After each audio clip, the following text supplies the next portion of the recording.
Here is part 3 of our coat video.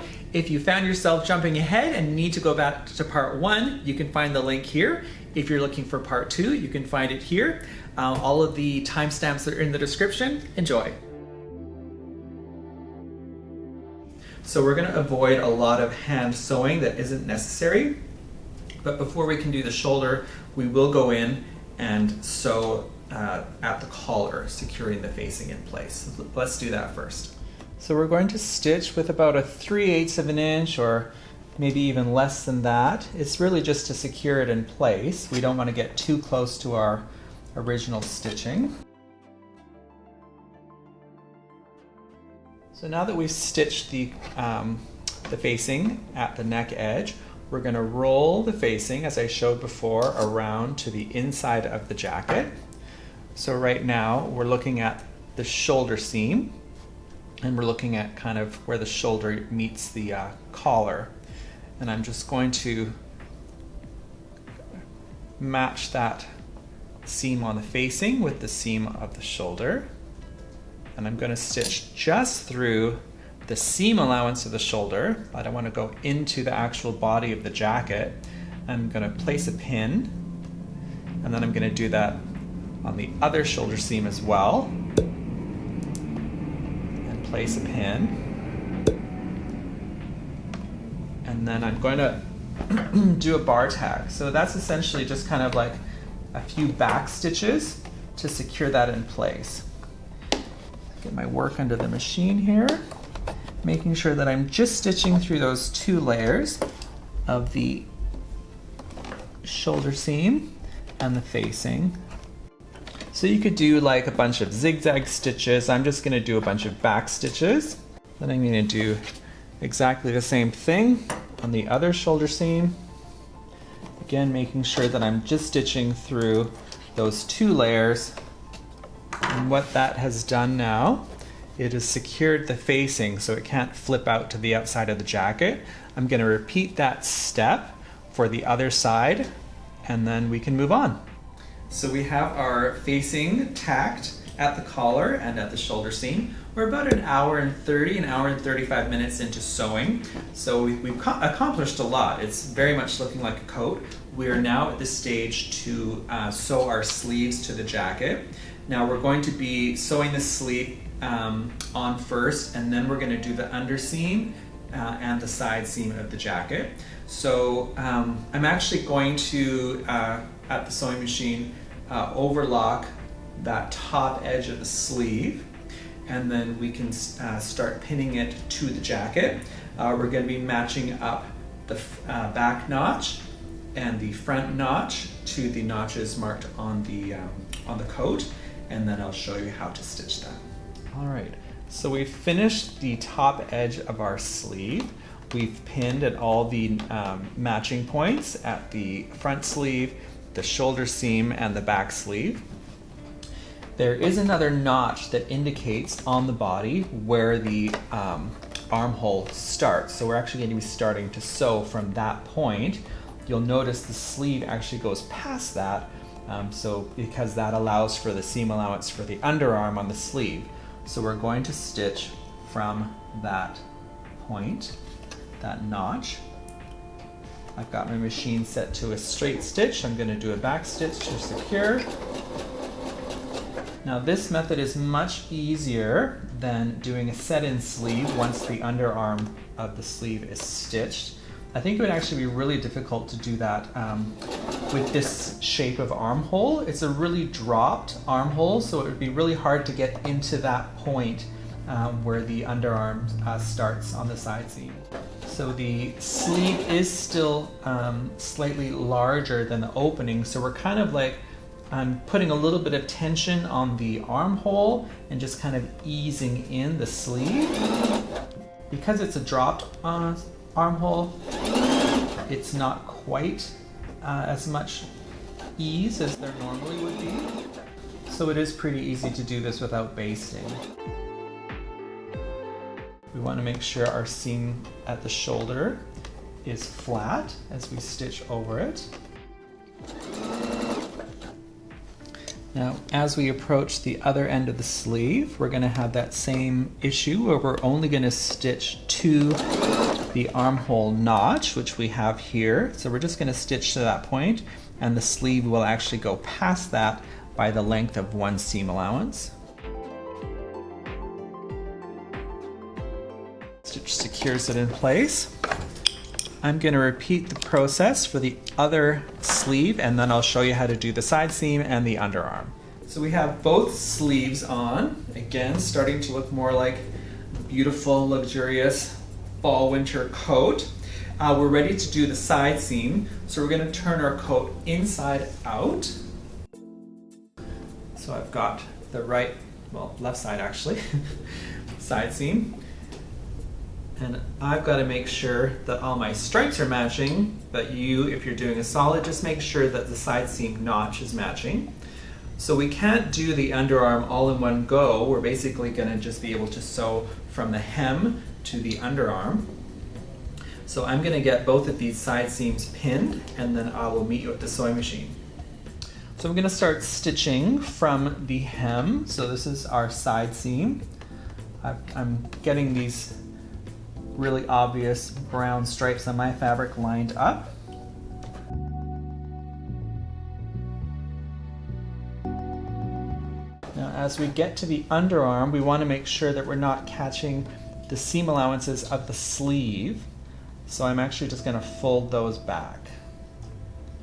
But we want to get as close to where we started stitching the sleeve on.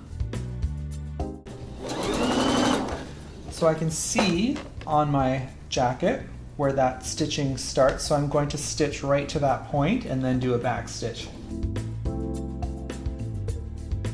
going to wheel that last stitch, make sure I'm right in there.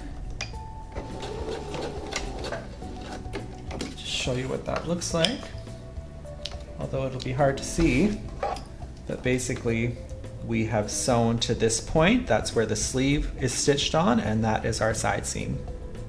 So we have our side seam stitched on both sides. Now we're going to sew our underarm seam. So we're going to start pinning at the hem of the sleeve. And then basically we're going to be doing like what we did at the side seam. We're going to be able to stitch to that point where we started stitching, but that'll be a lot easier to see when we're at the machine. So I'm going to get the other underarm seam pinned, and then I'll meet you at the sewing machine. So we have our underarm seam pinned and ready to sew. We're gonna sew from the hem. We always sew from the hem up on a sleeve, on a pant leg, on a jacket, a skirt. It'll just help your garment hang better. So we're gonna back stitch where we started. Now this hem is, the seam allowance is slightly shaped, so we wanna make sure to follow that shape. So when we press our hem up, the hem fits into the sleeve. So I actually pivoted at that point, and now I continue along the new line. So as we approach the top of the sleeve, or the underarm, we are going to be stitching right to the point where we had started stitching the sleeve onto the body of the jacket. I'm just going to hand walk the machine and back stitch to make the underarm secure. So that is what that looks like. Here's where the sleeve joins the body, and this is the underarm seam that we just stitched. All right, we are at the 2-hour mark of sewing. We just about have a jacket finished. I'm just gonna show you how to press the side seams and the underarm seam. I'm gonna start with the side seam and leaving the jacket inside out, because I can only press to that underarm section. So I'm working with a wool blend, so I'm really getting the steam into it, and that'll help really keep a nice permanent crease.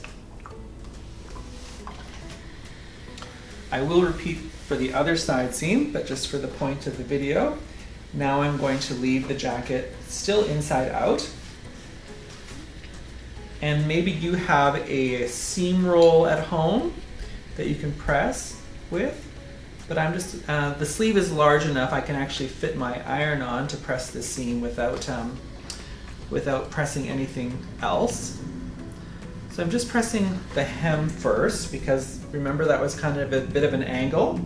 So I'm pressing just that kind of 2 inches of the hem first. And now I'm going to press the rest of the underarm right up to the side seam of the jacket. I'll get my iron going the other way.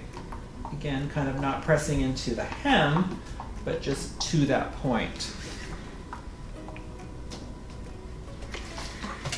So when we turn our jacket right side out, we have a beautiful sleeve here with the underarm and the side seam pressed. So we have our side seams and our sleeve underseam done. Before we can do the hems on the body of the jacket and the sleeve, we're actually going to overlock the hem of the sleeve and the hem of the jacket.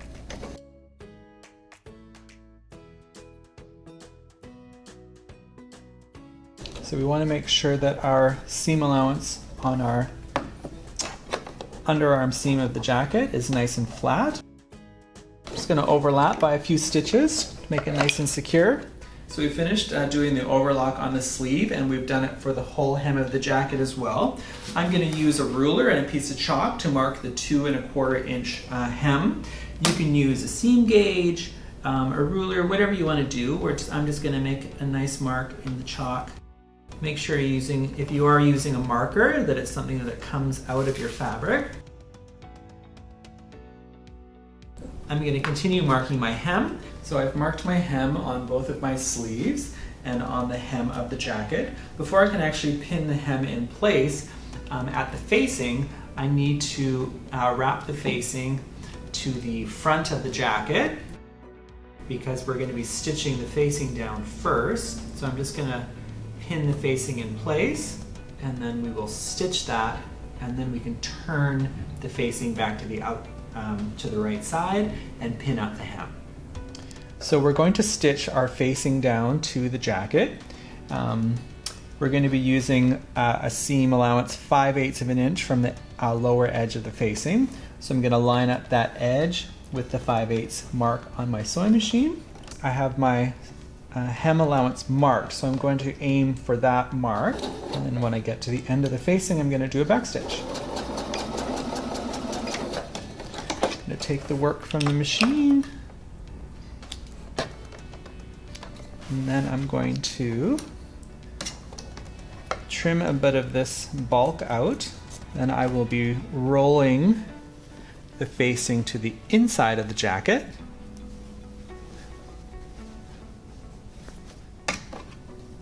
Like so. And now we can press the hem in place along the marked hem. So we have our hem pinned in place. I'm going to be using the plate on my sewing machine as a guide to mark the width of the hem.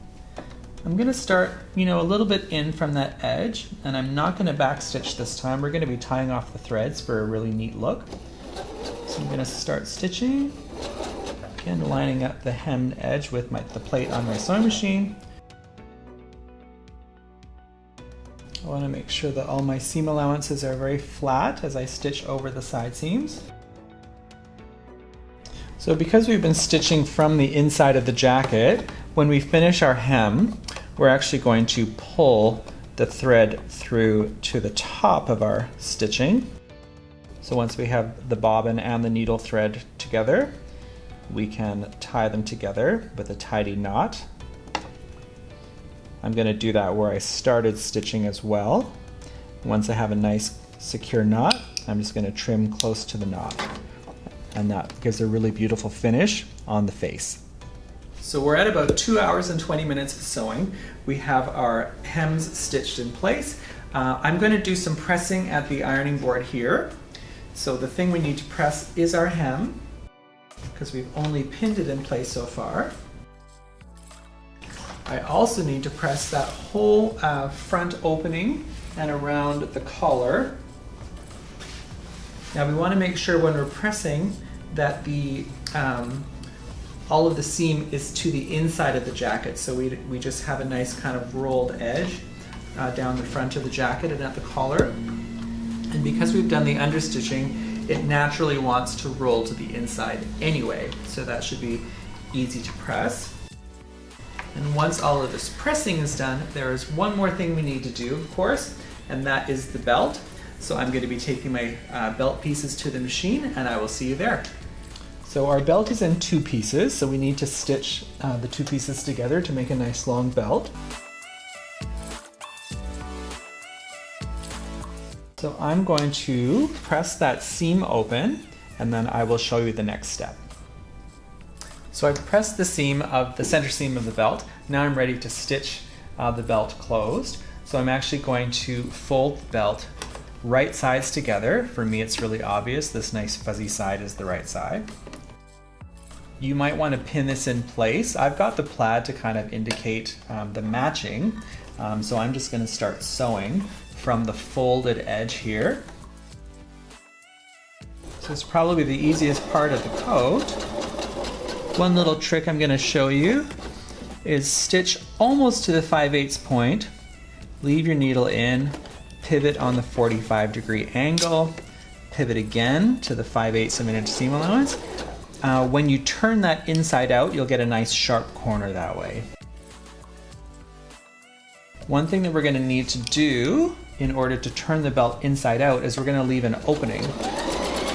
So I'm just going to stitch to just past that center seam, and then I'm going to leave a gap, and I'll continue sewing.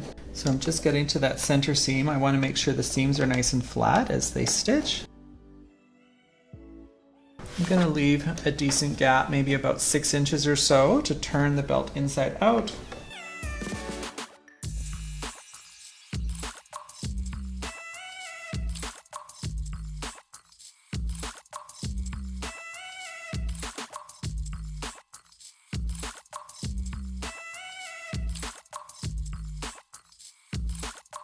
So now before we turn our belt around, we are going to trim the corners. I've got some scissors here. I do. I'm going to trim close to that corner without cutting into it. Then I'm also grading the seam allowance. So through one of the layers of the seam, I'm going to trim that away. Now all of these little techniques that we're showing, grading, clipping corners, understitching, it all seems a little bit time consuming possibly, but these are all really important steps in sewing that will make your garment look professional. So please take the time to do all of these little techniques. You'll be glad that you did. So I'm going to continue grading this seam, and then I will show you how to turn the belt around. So once we have the belt stitched, the corners trimmed, and the seam allowance is graded, we can turn the belt inside out through the opening. I'm just going to use a mechanical pencil here to push the belt through. You can use a chopstick, or maybe you've got a fancy turning tool, whatever you want to use.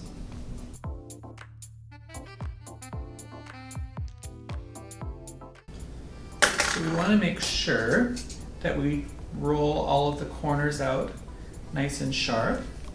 That little diagonal stitch that we did is really going to help us get a nice sharp corner. We're going to press our belt flat, and then we are going to slip stitch the belt closed, that opening that we had. We need to stitch that closed. We have a little slip stitch video we're going to link to in the description in case you're not sure how to do a hand done slip stitch. And then we will look at our finished jacket. So we finished the belt, and we've got our finished jacket here on the mannequin. I just want to get a look at the final look here.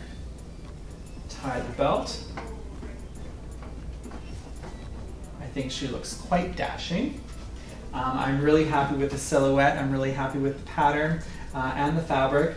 I think she's ready for some great fall and winter looks.